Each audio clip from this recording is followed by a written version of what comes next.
Some some words about his work ethic. How much and when did he work? What was his workload?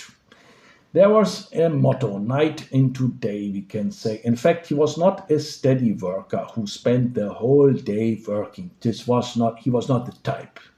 He was not one to be on alert since he almost always stayed awake all night and only went to bed in the morning, spending at least half of the day in bed. And lest anyone think he worked at night, he will maybe say, okay, he was in bed in the morning, yes, okay, and then he worked through the night. Is this true? No, this is not true. He didn't work at night. So he what he did at night was like conversation, but not about work, joking, endless chatting, private lectures, and at least two films, including Hollywood production, were on the regular nightly schedule. It was not always in every day like this, so that is also not true. That there were also times when he had to work day and night when there were difficult military situation and he was near to the front. But in general, it was like that, as I said. I would add the statement of Martin Bormann's son, Martin Bormann Jr., who later became a Catholic priest, recounted after the war. In a long interview on the Fridericus show in Budapest, I saw this interview, and then he is speaking a little bit about his father, Martin Bormann, who was very close to Hitler. He was like the manager of the party after Rudolf Hess left in 1941 for England. Yeah, and he said that his father, Martin Bormann, always stayed up until the last hour. Hitler was awake until 4 o'clock in the morning or later. But Martin Bormann, his father, for example, yet the next day he always appeared at the office at exactly 8 o'clock to work. And that was not true for Adolf Hitler. In my opinion, there's a saying: if you can party, you can work, as they say in Germany. Hitler probably did not follow this example. But there's also another comment on this Bormann statement. We can also say with some irony, okay, Bormann, you were the guy who did not celebrate enough. Because who is still able to stand the next day, 8 o'clock in the morning, did not celebrate enough? That's also another German saying.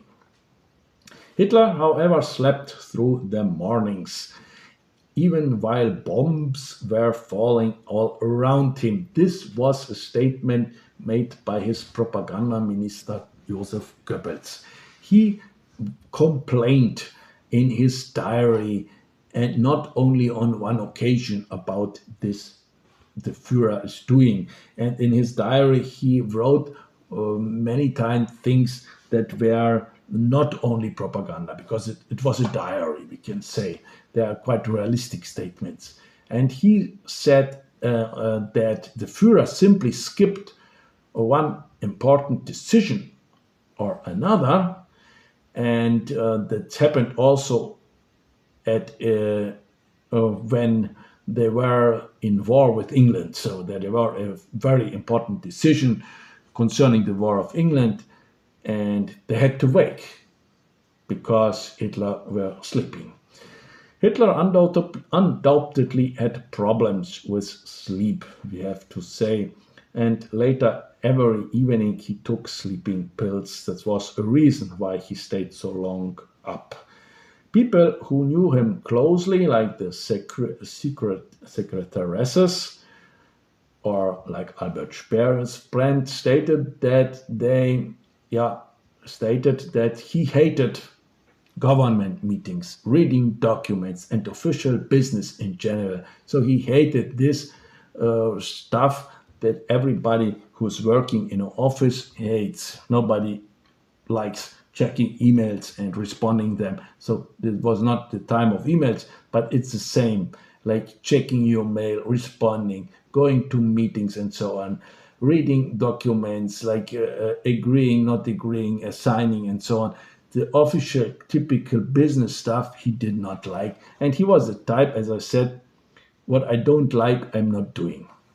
Yeah, here I see a parallel with his school years and his stay in Vienna, where he only did what he liked as long as he could or the circumstances allowed him.